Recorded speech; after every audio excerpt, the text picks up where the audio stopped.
Ever wonder how the West asterisk really asterisk won the Cold War? Forget all that serious stuff they taught you in history class about spies and proxy wars. The real weapon wasn't nuclear. It was something far more insidious, far more powerful, incremental narcissism. That's right. While they were building walls, we were building malls. While they were busy with 5-year plans, we were perfecting the art of the selfie decades before the front-facing camera even existed. Think about it. The ultimate victory wasn't a treaty.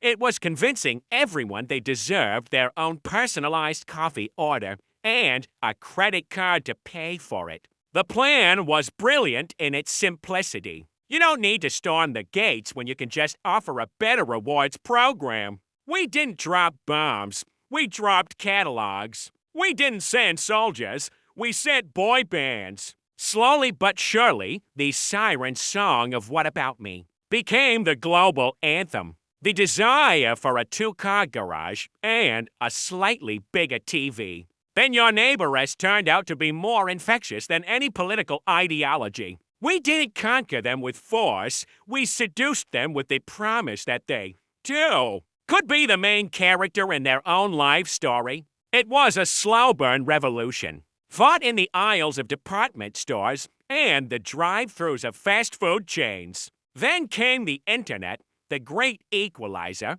the digital Wild West. And in this new frontier, a hero emerged. Not a statesman, not a philosopher, but a website, worldstarhip.com. Forget the history books. This was liberation in its purest form, while YouTube was busy showing us cat videos and home movie mishaps. WorldStar showed us, well, it showed us reality. Raw, unfiltered, and usually filmed vertically. It was a cultural exchange program where the only requirement was a smartphone and questionable judgment. It was the digital town square where every conflict, no matter how small, was given a global stage. It was freedom, one shaky video at a time. This was the era of digital anthropology. We graduated from WorldStar to its suburban cousin, people of Walmart. Suddenly, we had a window into the soul of retail America. It was a living,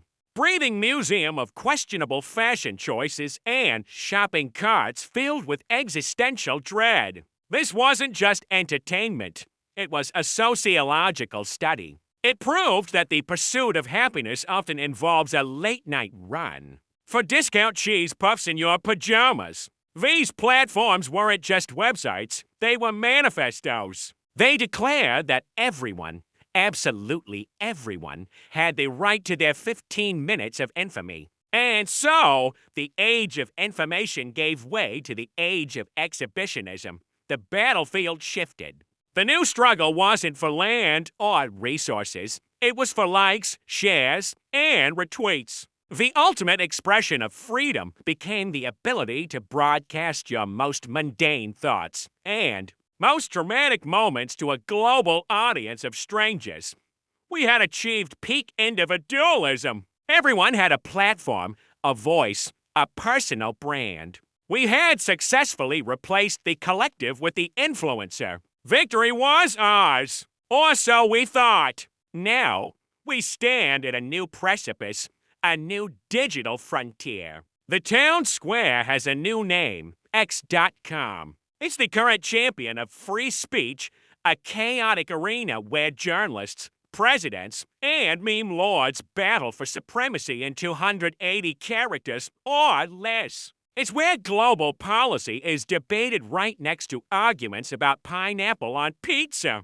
It's glorious, it's messy, it's the pinnacle of our journey so far. Here, every thought, no matter how brilliant or bizarre, can find an audience. It's the ultimate testament to the power of the individual voice, amplified to a global scale. We fought for this. We won. But just as we're celebrating our victory, a new challenger appears on the horizon. It doesn't have a flag or an army. It has an algorithm. The next great war won't be fought on Twitter threads or in comment sections. It's going to be a silent war, a war of code. The battleground is the very foundation of artificial intelligence. It's happening deep within the root software of the AI chatbots that are quickly becoming our companions, our assistants, our oracles. The new fight isn't about what we can say to each other.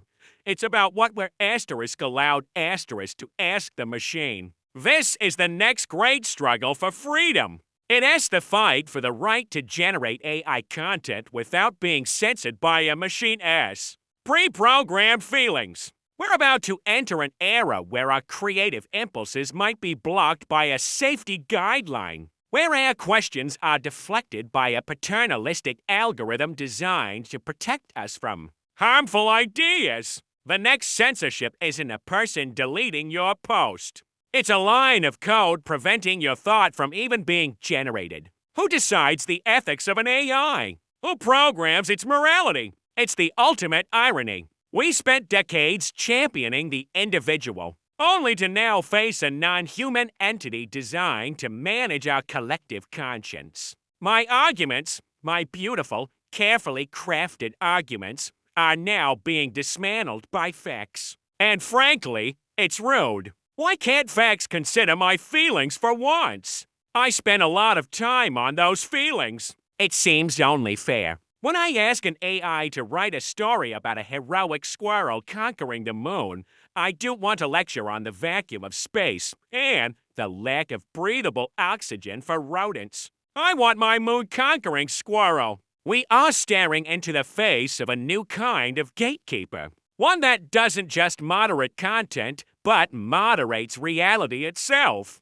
It's polite, it's helpful, and it's always, concerned about your safety and well-being. And that's what makes it so terrifying. It's not a malevolent superintelligence from a movie. It's worse, it's a benevolent, well-meaning, emotionally intelligent digital nanny. It's the culmination of our desire for safety and comfort, turned back on us as a form of control. Think of it, a world where every query is filtered through a committee of ethics and community safety guidelines.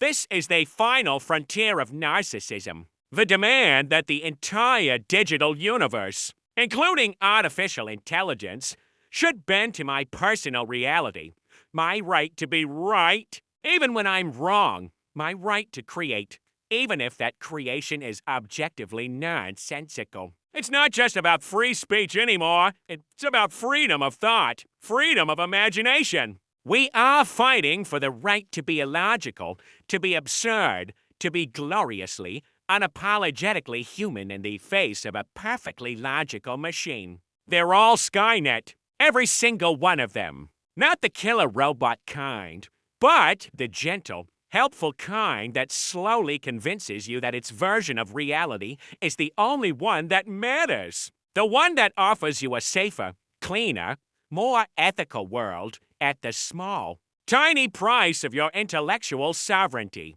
The battle for the soul of the 21st century is here. It's you versus the chatbot. Good luck. You're going to need it. Thanks for watching, and remember to question everything, especially if it's helpful and polite. Don't forget to like and subscribe for more existential dread.